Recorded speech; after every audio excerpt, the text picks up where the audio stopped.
Halo guys, kembali lagi dengan saya Kali Masada dari Akademi Kripto. Di video kali ini kita akan membahas lanjutan mengenai series pengantar ekonomi, di mana di video kali ini kita akan kuliah atau membahas materi mengenai perdagangan internasional.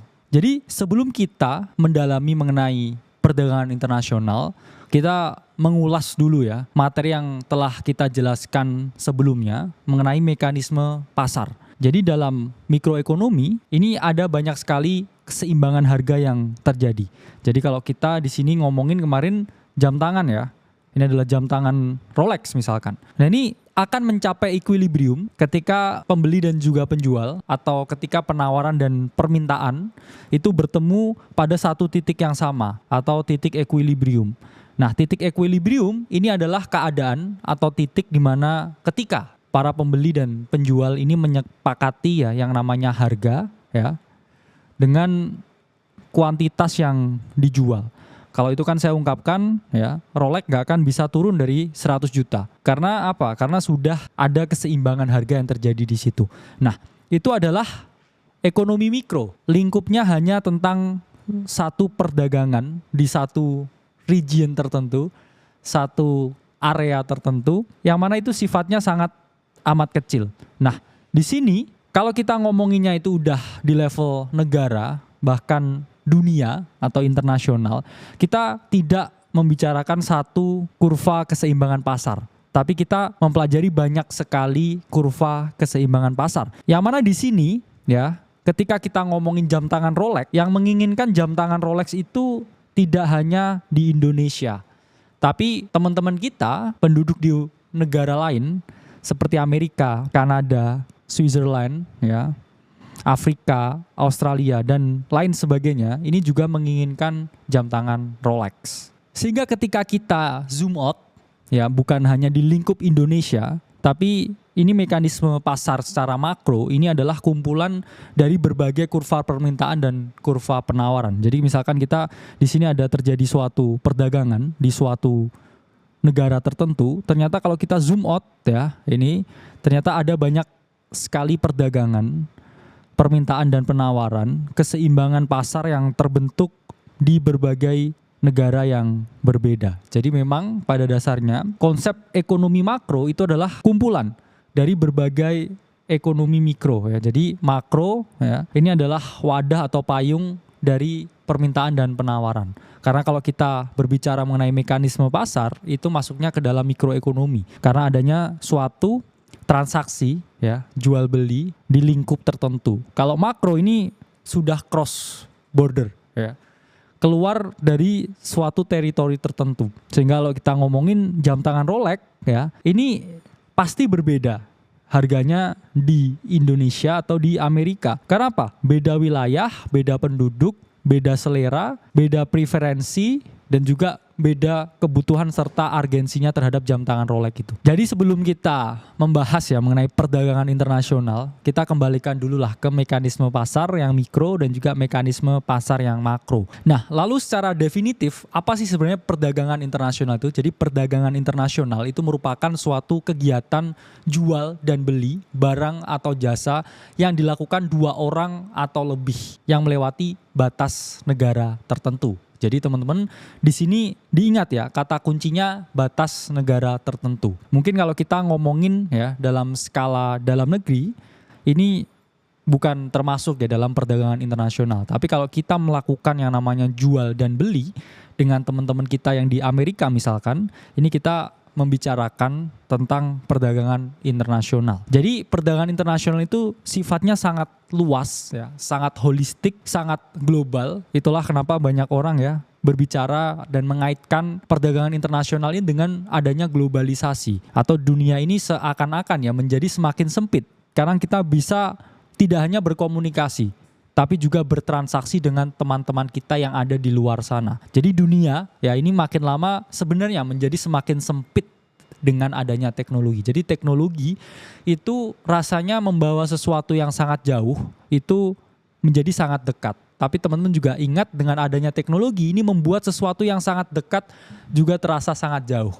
Apa contohnya? Mungkin dengan adanya teknologi kita main HP terus, hubungan kita dengan orang di sekitar kita juga kadang menjadi agak menjauh ya. Karena kita juga asik dengan handphone, asik dengan teknologi ya, asik dengan dunia yang kita anggap ideal di pikiran kita. Dan itu sering terjadi, itu juga kita sebut sebagai dilema dengan adanya teknologi. Tapi kita juga tidak memungkiri fakta bahwa teknologi pun yang membawa kita ada di titik ini. Bahkan teman-teman bisa menemukan saya, menemukan Akademi Kripto itu pun juga ada teknologi. Jadi kita nggak boleh skeptikal dengan teknologi, tapi kita juga tetap harus menimbang ya, apa positif dan negatifnya dari teknologi. Jadi kita nggak boleh skeptikal ya dengan teknologi, kita harus menimbang dan memilah sisi positif dari teknologi dan juga sisi negatif dari teknologi. Nah, sekarang kita akan membahas sejarah perdagangan internasional. Karena kalau kita membahas sejarah perdagangan internasional, kita akhirnya kembali lagi ya ke sejarah ilmu ekonomi. Karena ilmu ekonomi ya ini sangatlah luas, sangatlah global, dan akhirnya kita juga bisa melihat perdagangan internasional sisi lain dari tahun ke tahun atau masa ke masa atau zaman ke zaman. Pertama kita akan membahas di zaman kuno ya. Misalkan Mesir kuno atau Cina yang kuno, ini sudah terjadi perdagangan antar negara yang berbeda. Namun perdagangannya ini sangatlah sederhana.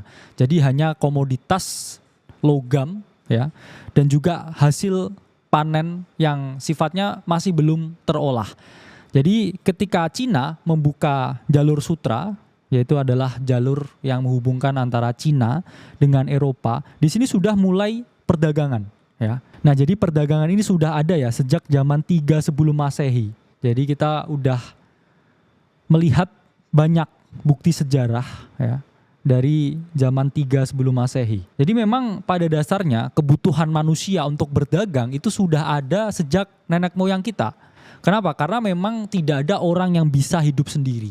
Itulah kenapa kita mempelajari ilmu sosial, karena sejatinya kita ya kadang merasa sangat self-centered, seakan-akan semuanya bisa kita lakukan sendiri, padahal nyatanya kita itu bukan siapa-siapa dan bukan apa-apa. Tanpa adanya orang lain kita pun tidak pernah dan tidak akan bisa melakukan apapun sekarang. It's all about people and connecting people. Ya, saya juga nggak bisa hidup sendiri ya, tanpa teman-teman yang nge-setup ini saya juga nggak bisa ya, tanpa adanya Apple yang membuat teknologi ini saya juga nggak bisa, iPad ini nggak bisa, dan mikrofon ini ya tanpa adanya Shure yang membuat ini saya tidak bisa. Jadi pada dasarnya manusia itu selalu bergantung pada orang lain dan akan selalu bergantung dengan orang lain. Bahkan kita kalau mati pun juga masih dikubur sama orang lain ya, nggak tiba-tiba hilang kan ya.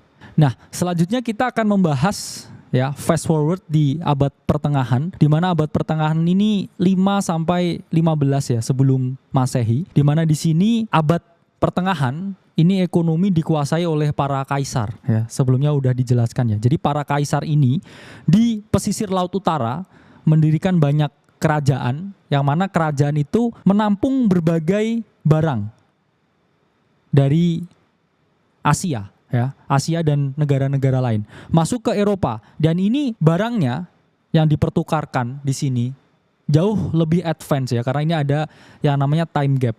Kalau dulu hanya komoditas ya seperti hasil panen ya, ini sekarang udah makin advance ya, dimana sudah ada transaksi jual beli anggur ya, sudah diproses menjadi minuman, kemudian juga kain dan juga tekstil. Jadi 5 sampai 15 sebelum Masehi ini juga membawa dampak yang sangat besar terhadap perdagangan internasional, di mana para kaisar-kaisar ini akhirnya mendirikan ya pusat perdagangan di Eropa, yang memungkinkan para pedagang dari Afrika, dari Asia ini masuk ke Eropa untuk berdagang ya berbagai jenis barang yang ditawarkan di situ.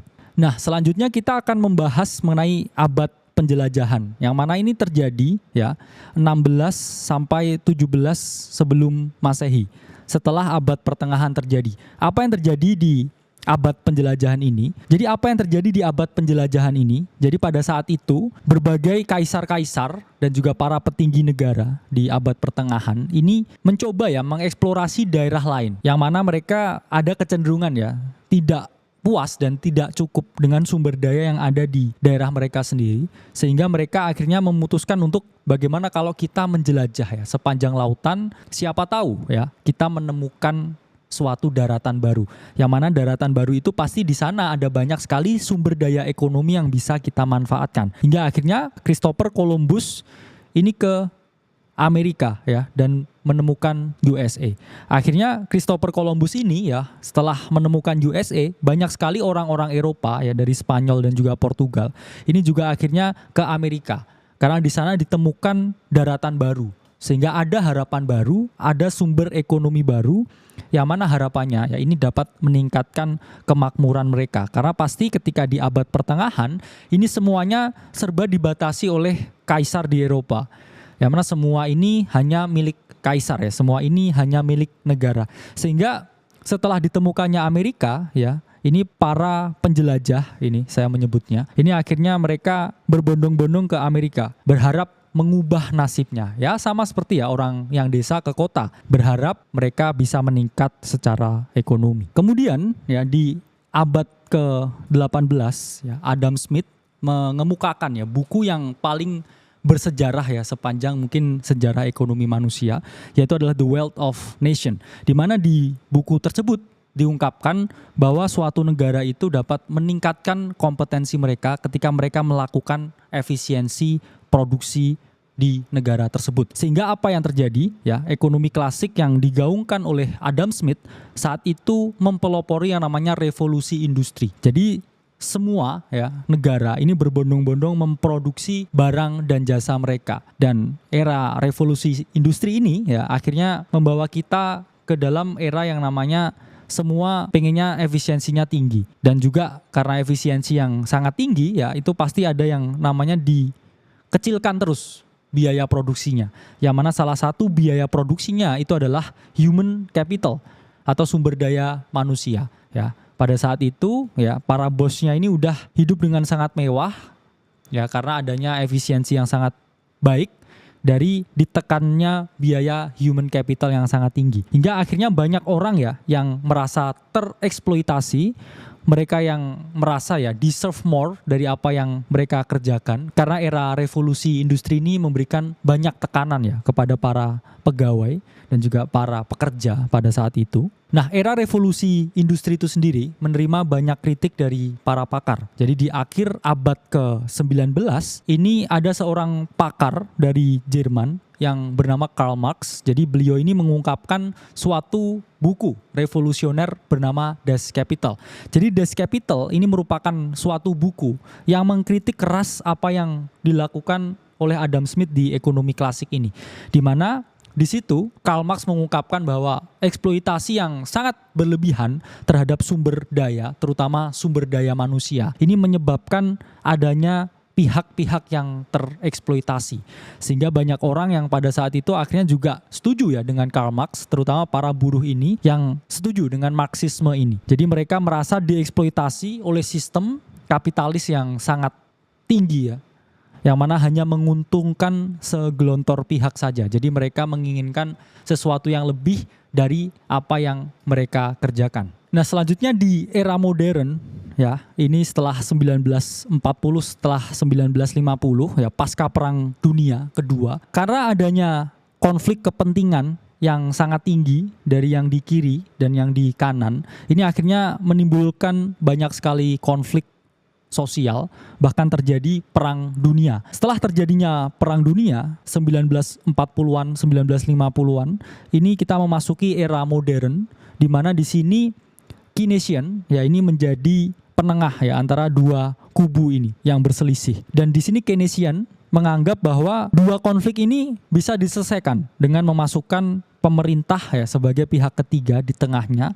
yang mana mengatur kebijakan moneter dan fiskal. Jadi ketika ada kebijakan moneter dan fiskal, harapannya ini tidak ada yang terlalu ke kiri atau terlalu ke kanan. Nah, ketika kita berbicara mengenai era ekonomi modern, ini sangat tidak lepas ya dengan kejadian konflik sosial yang ada di masa lalu. Sehingga terbentuknya sistem ekonomi yang ada sampai sekarang dan juga mempengaruhi perdagangan internasional yang terjadi dan ada saat ini. Nah, tadi kita udah bahas sejarah mengenai teori perdagangan internasional. Jadi kita akan sedikit review ya mengenai teori perdagangan internasional itu sendiri. Tadi sejarahnya udah dijelaskan, sekarang teorinya akan dijelaskan, teori perdagangan internasional. Yang mana teorinya ini juga sesuai dengan historical ya yang terjadi sebelumnya. Nah, pertama kita akan membahas mengenai teori keunggulan mutlak yang dikemukakan dan diungkapkan oleh Adam Smith melalui buku The Wealth of Nation, di mana di sini Adam Smith mengungkapkan negara akan memperoleh keunggulan mutlak ketika berhasil memproduksi suatu barang dan jasa tertentu dengan harga yang paling efisien. Jadi di sini diungkapkan ketika negara ini berhasil ya menekan cost serendah mungkin untuk memproduksi sesuatu, maka mereka akan jauh lebih unggul dibandingkan negara lain yang tidak bisa memproduksi semurah negara ini. Jadi misalkan ya Indonesia untuk memproduksi satu buah black kerupuk ya misalkan itu membutuhkan Rp10.000. Ini kita akan memiliki keunggulan mutlak dibandingkan misalkan Vietnam yang mana kerupuknya ini satu black ini harganya 12.000 untuk memproduksi. Di sini kita udah menang. Kenapa? Karena kita bisa mengefisiensikan biaya dalam memproduksi sesuatu. Jadi di pasar kerupuk ya Indonesia memiliki keunggulan mutlak dibandingkan dengan Vietnam. Nanti juga ada negara-negara lain, misalkan Malaysia 15.000 per black kerupuk. Kemudian Thailand 13.000 per black kerupuk dan lain sebagainya. Di sini kita menang. Yang mana kita memiliki keunggulan mutlak ya untuk memproduksi kerupuk. Ya ini contohnya ya. Nah kemudian teori keunggulan mutlak ini dihaluskan dan juga disempurnakan oleh teori keunggulan komparatif yang diungkapkan oleh David Ricardo. Di mana di sini David Ricardo mengungkapkan memang negara ini ada yang lebih efisien memproduksi barang dan jasa tertentu. Tapi di sini kita juga harus mendorong negara-negara ini untuk melakukan yang namanya spesialisasi. Jadi misalkan ya Indonesia paling jago dibikin kerupuk misalkan. Kalau Indonesia bikin kerupuk ini adalah Rp10.000 per black kerupuknya. Tapi negara yang lain, misalkan di sini adalah Thailand, untuk memproduksi satu black kerupuk membutuhkan 12.000. Di sini akan jauh lebih efisien ketika Thailand ini melakukan spesialisasi untuk membuat misalkan rumput laut goreng. Ya. Karena untuk memproduksi rumput laut goreng, Thailand ini hanya kosnya 5.000 ya, misalkan per kota. Tapi kalau Indonesia mencoba untuk memproduksi rumput laut goreng, Indonesia ini kenanya di 7.000. Sehingga menurut teori keunggulan komparatif dari David Ricardo, lebih baik Indonesia fokus jualan kerupuk dan Thailand fokus jualan rumput laut goreng. Jadi di sini udah jelas ya, kalau keunggulan mutlak ya ada efisiensi tertentu, tapi sama David Ricardo di keunggulan komparatif ini diperhalus lagi. Ya udah ya, kamu yang lebih murah fokus di produksi itu aja. Biar negara lain yang memproduksi yang kamu mahal di situ. Lalu kamu membeli dari negara yang murah untuk impor masuk ke negara kamu. Jadi kamu fokus di sumber daya yang memang kamu jauh lebih murah ya. Fokus jualan kerupuk, tapi nanti kalau misalkan ada rakyat yang pengen makan rumput laut goreng, tinggal beli dari Thailand, impor dari Thailand. Nah jadi seperti itu analoginya dari keunggulan komparatif. Selanjutnya ada teori faktor proporsi yang diungkapkan oleh Heckscher-Ohlin, di mana beliau mengungkapkan ketika suatu negara ini sumber dayanya tertentu ini murah, ini lebih baik yang murah di negaranya atau low cost di negaranya ini diekspor keluar, dilempar ke dunia ya. Sementara sumber daya yang di sini itu sangat mahal, kita datangkan dari luar ya. Jadi misalkan ya di Indonesia ini bahan mentahnya ini yang murah ini adalah kopi. Ya udah kita yang banyak kopi ya di sini. Kan di sini pasti penawarannya kopi ada banyak sekali. Ini kita lempar ke luar negeri. Kita ekspor kopi ke luar negeri. Nah, selanjutnya untuk sumber daya yang sifatnya ini di dalam sini mahal ya, misalkan pas beras lagi mahal. Ini alangkah lebih baiknya kita impor beras juga dari negara lain. Jadi kita ekspor apa yang di sini sangat murah ya, sangat banyak keluar, dan kita impor di sini yang sangat mahal. Ya. Jadi yang sangat mahal di sini kita impor, terus yang kita dapatnya ini sangat murah, kita ekspor ke luar. Karena pasti setiap negara ini juga memiliki yang namanya sumber daya alam yang berbeda-beda. Ada negara yang sumber daya alamnya ini jauh lebih murah dibandingkan negara lain, dan ada negara lain yang sumber dayanya jauh lebih mahal dibandingkan negara lainnya. Selanjutnya ada teori siklus produk yang diungkapkan oleh Raymond Vernon di tahun 1966, di mana di sini beliau menjelaskan mengenai siklus produk atau yang biasanya kita kenal sebagai product life cycle theory.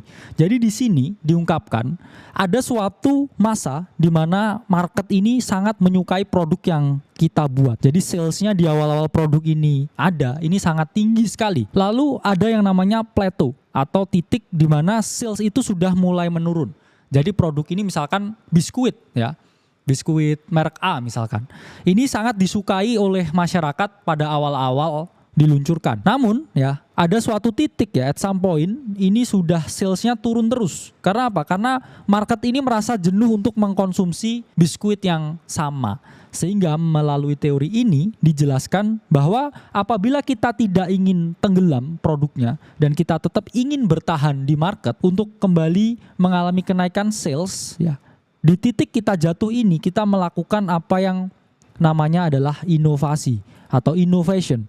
Jadi inovasi ini merupakan langkah yang dilakukan atau harus dilakukan ketika penjualan ini sudah mulai menurun dan market sudah mulai jenuh dengan produk kita. Misalkan sebelumnya jualan biskuit coklat terus kemudian salesnya ini tiba-tiba drop. Orang udah jenuh makan biskuit coklat. Oke, kita revolt produknya, kita lakukan inovasi, terus kita buat biskuitnya tetap coklat ya, tapi ada krim vanilanya ya, kayak Oreo gitu ya. Terus tiba-tiba kita setelah melakukan inovasi, salesnya ini naik lagi. Kenapa? Karena orang sudah nggak jenuh lagi. Dan selanjutnya dari teori siklus produk ini menemukan satu hal yang paling penting ya di sejarah perdagangan internasional, yaitu adalah pentingnya inovasi.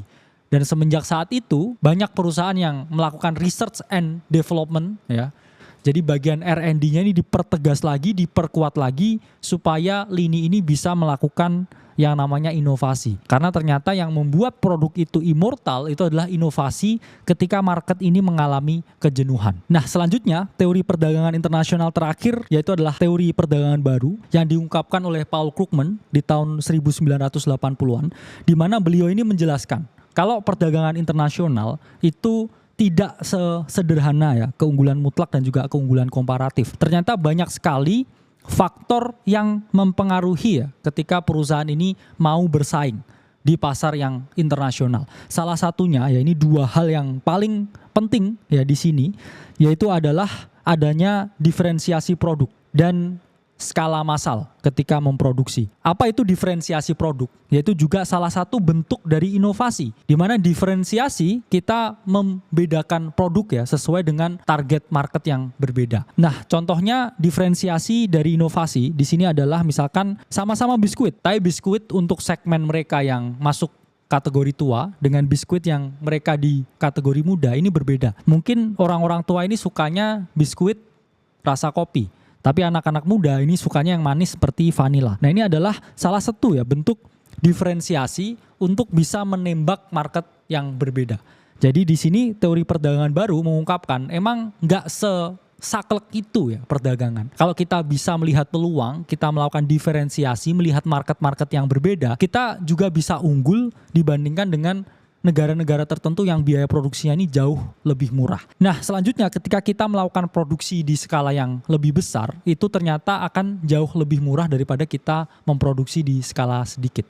Karena pasti ya kita tahu ya teori biaya yang mana nanti akan dijelaskan di video-video selanjutnya. Jadi untuk memproduksi 100 ini akan jauh lebih murah dibandingkan untuk memproduksi 10.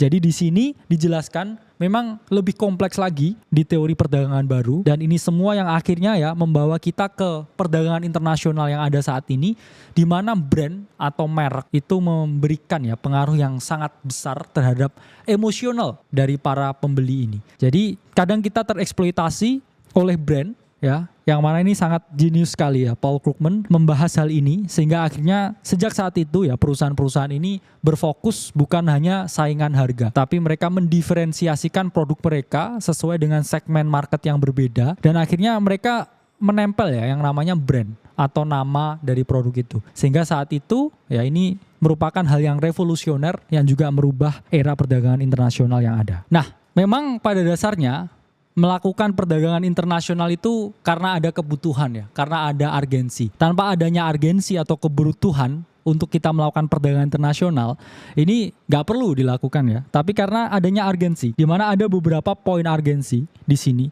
Satu itu adalah kebutuhan yang tidak terpenuhi. Ya, ini adalah hal yang paling basic. Misalkan kita di suatu negara tertentu yang tidak bisa memproduksi handphone, tidak bisa memproduksi mobil. Nah, di situ mau nggak mau kita harus melakukan ya impor dari negara lain untuk memasukkan HP dan juga memasukkan mobil. Karena kalau enggak ya, kita tidak akan pernah bisa memiliki handphone atau mobil. Ini ngomongin negara ya yang tidak bisa memproduksi handphone ataupun mobil. Nah, selanjutnya sesuai dengan teori penawaran yang kita jelaskan sebelumnya, semakin banyak jangkauan pasar, semakin banyak orang yang kita tuju, itu kita akan berpotensi menjual lebih banyak sehingga ada peluang untuk memperluas pasar. Misalkan contohnya produk Indomie ya, setelah sukses di Indonesia mereka menjual di berbagai negara lain yang hingga akhirnya kita tahu ya Indomie ini bisa mendunia ya, bahkan di Afrika itu makan Indomie, bahkan di Cina itu makan Indomie. Ini karena adanya peluang memperluas pasar. Dijual di Indonesia semua orang suka, gimana kalau kita jual ke seluruh dunia hingga akhirnya seluruh dunia juga suka dan membeli produk tersebut. Nah, selanjutnya juga ada perbedaan selera masyarakat ya. Misalkan masyarakat Indo ya, beberapa ini saya sukanya kopi Starbucks ya, kopi dari luar. Saya nggak suka nih kalau kopi yang produksi dari Aceh ya, sehingga saya maunya minum itu harus kopi Starbucks. Ya bahkan kalau teman-teman lihat ya di scene-nya di Infinity War ya, ini juga salah satu prajurit di Wakanda itu pengennya juga Starbucks ini masuk Wakanda juga ya, karena adanya perbedaan selera masyarakat dan kita juga nggak bisa memaksakan selera dari masyarakat. Kalau memang masyarakat ini pengennya barang A ya, mau nggak mau ya ada segmennya yang memang harus dipenuhi di sini. Nah, ini juga spesialisasi produksi tertentu ya, sesuai dengan teori klasik di mana ya kita mau nggak mau harus berfokus di apa yang kita jago. Karena sampai kapanpun kalau kita delusional ya, kita nggak tahu bagus di bidang apa, jelek di bidang apa, dan kita memaksakan yang kita nggak jago, itu apa yang terjadi? Itu akan sangat kacau. Karena ketika kita sangat bagus ya di bidang tertentu, dan itu akan kita asah terus, itu akan ada yang namanya exponential growth. Sementara kalau kita di bidang yang kita tidak paham ya, kita asah pun, ini akan membutuhkan waktu yang jauh lebih banyak ya untuk membawa kita ke level ini.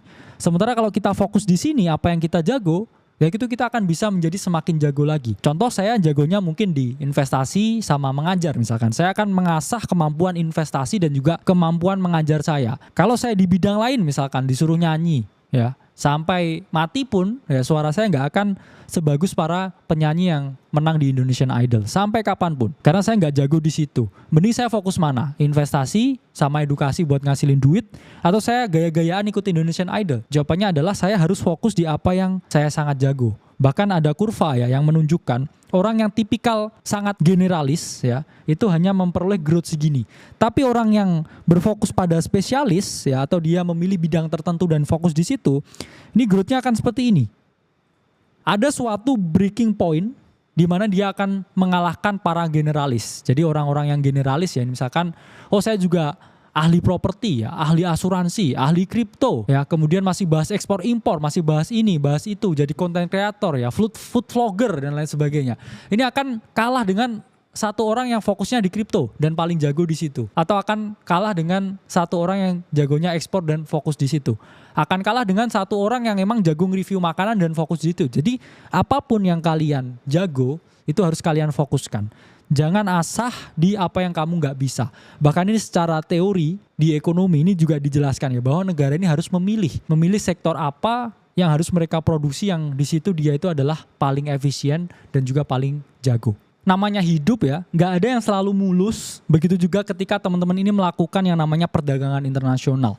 Pasti dan selalu akan ada kendala. Kendala utama atau language pertama yang kita hadapi di sini adalah bahasa ya. Bahasa di Indonesia dengan teman-teman kita yang di Cina itu pasti berbeda.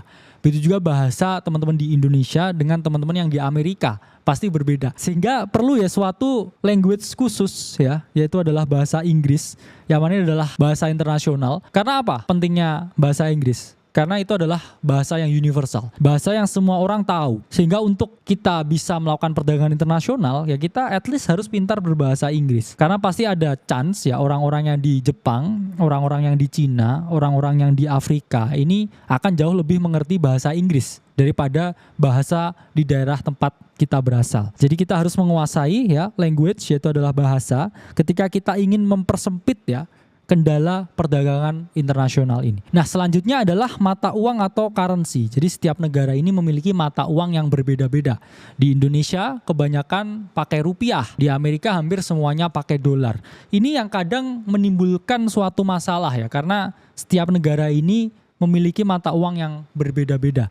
Hingga akhirnya ya, kita juga harus menggunakan satu currency yang sama untuk berdagang internasional. Yang sangat preferkan itu adalah US dollar. Kenapa? Karena juga sama seperti bahasa Inggris tadi. Hampir semua negara di dunia ini menggunakan bahasa Inggris dan memiliki US dollar untuk bertransaksi. Nah, ini juga sering terjadi yang namanya currency problem. Ini sering dialami oleh Apple, di mana Apple ini kalau berjualan di Amerika, ini kadang currency-nya juga naik turun ya, ketika perusahaannya juga berjualan di Cina, ketika perusahaannya juga berjualan di Afrika, ketika perusahaannya berjualan juga di Indonesia. Pasti mereka juga mengalami yang namanya capital gain dan juga capital loss dari nilai yang fluktuasi.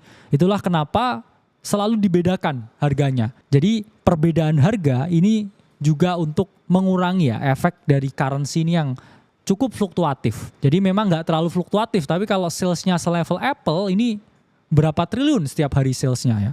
Sehingga kalau mereka ini tidak memproteksi dengan harga yang berbeda-beda, ini malah mereka yang akan kesulitan dan mengalami kerugian. Itulah kenapa kadang iPhone di Singapura ini lebih murah daripada di Indonesia. Ya, ini adalah karena masalah mata uang atau currency. Selanjutnya adalah perbedaan jarak yang menyebabkan perbedaan waktu. Kadang kalau kita mau barang ya dari Eropa, kalau beli ke Indonesia ini kadang shippingnya juga bisa sampai 1 minggu.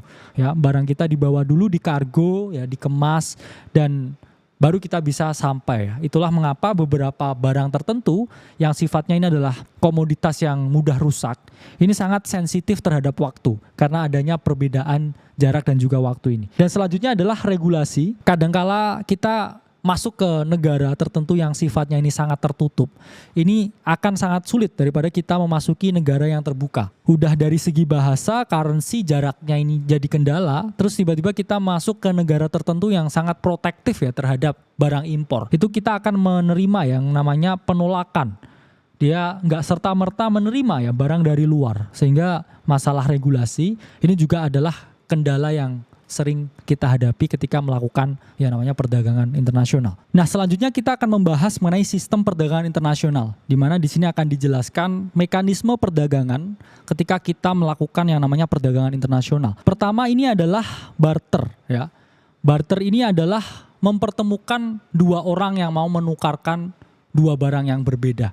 Jadi ini memang agak sulit. Dan di sini ada sistem yang namanya denominator of value, di mana sistem itu menjelaskan kita harus membuat suatu satuan tertentu ya untuk menilai dua barang yang berbeda ini. Dan ini adalah kendala yang sangat sulit ya dilakukan, sehingga sedikit sekali ya orang yang melakukan perdagangan internasional ini dengan sistem barter. Karena ini udah sangat outdated, dan untuk mencari dua orang yang ingin menukarkan dua jenis barang yang berbeda, ini sangatlah sulit. Nah, selanjutnya kita ada mekanisme ekspor dan impor, di mana impor ya kita memasukkan barang dari luar negeri, dan ekspor kita adalah menjual barang ke luar negeri. Ya, simpelnya seperti itu. Jadi mekanisme ekspor dan impor ini adalah mekanisme di sistem perdagangan internasional yang paling umum. Selanjutnya ada yang namanya counter purchase, yaitu adalah suatu perjanjian untuk membeli barang tertentu setelah kita berhasil menjual barang tertentu.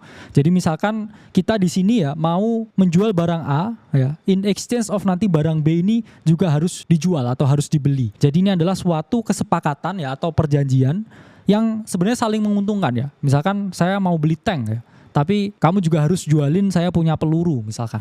Nah, itu adalah konsep dari counter purchase. Selanjutnya ini adalah konsinyasi ya, atau biasanya disebut ya sebagai titip jual. Jadi misalkan saya punya mobil-mobil mewah ya yang saya produksi sendiri, ya, saya rakit kayak Iron Man gitu. Terus saya titipkan teman-teman saya di Italia yang punya dealer-dealer mobil di sana. Jadi saya taruh dulu barangnya, kamu nggak usah bayar dulu, nanti kalau ada orang yang beli atau kalau itu laku, itu nanti baru kamu bayar, barangnya saya kirim. Nah, itu adalah sistem konsinyasi. Yang mana sistem konsinyasi itu juga mengurangi risiko ya ketidakpercayaan atau trust issue, karena sering sekali ya trust issue ini terjadi di mana Dimana kita juga nggak bisa 100% mempercayai lawan jual beli kita, karena itu juga dari negara asing. Kadangkala terjadi yang namanya ketidakpercayaan. Jadi ini konsinyasi ini menyelesaikan masalah ketidakpercayaan antara dua pihak. Di sini kita akan membahas mengenai dilema perdagangan internasional. Jadi bukan dunia kalau nggak ada dilema, karena selalu ada pro dan kontra, selalu ada orang yang diuntungkan, selalu ada orang yang dirugikan, sama juga dengan market. Jadi di sini memang perdagangan internasional ini ada dilemanya. Dilemanya apa? Selalu ada pihak yang jauh lebih kuat dibandingkan pihak yang lebih lemah.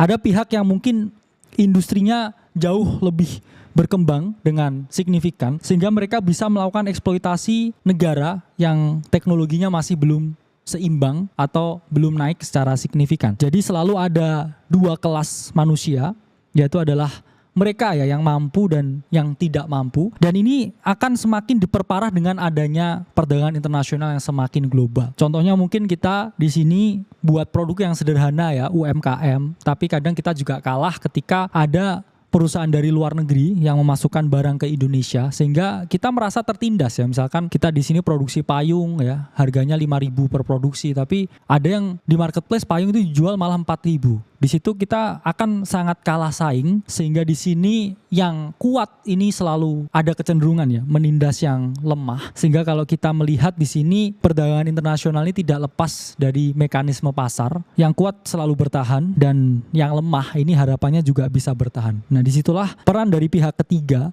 sangat penting untuk menjadi jembatan dari dua sisi ini supaya tidak ada yang namanya kesenjangan sosial dan juga konflik sosial yang sangat tinggi. Karena kita juga sama ya, sebagai manusia inginnya juga semakin bermanfaat untuk orang lain, semakin banyak orang yang tercerahkan dengan apapun yang kita buat, apapun yang kita sampaikan.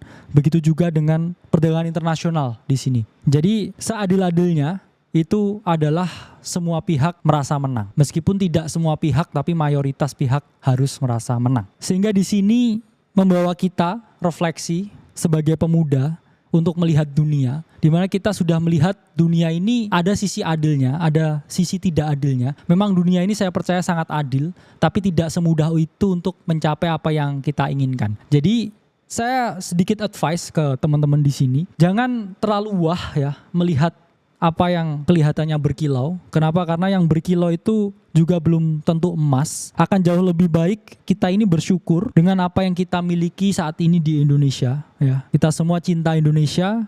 Kita semua ingin Indonesia ini jauh lebih baik lagi, jauh lebih bangkit lagi. Nah, sehingga kalau ada kecenderungan, kita juga bisa pakai produk-produk dalam negeri supaya apa? Supaya ekonomi di dalam negeri ini meningkat dan jauh lebih kuat. Jadi sama aja memang kita nggak bisa melindungi diri kita dari paparan sinar matahari, tapi setidaknya kita bisa pakai sunscreen untuk menghindari kulit kita dari gosong. Saya Kalimasada dari Akademi Kripto, sampai berjumpa di video selanjutnya.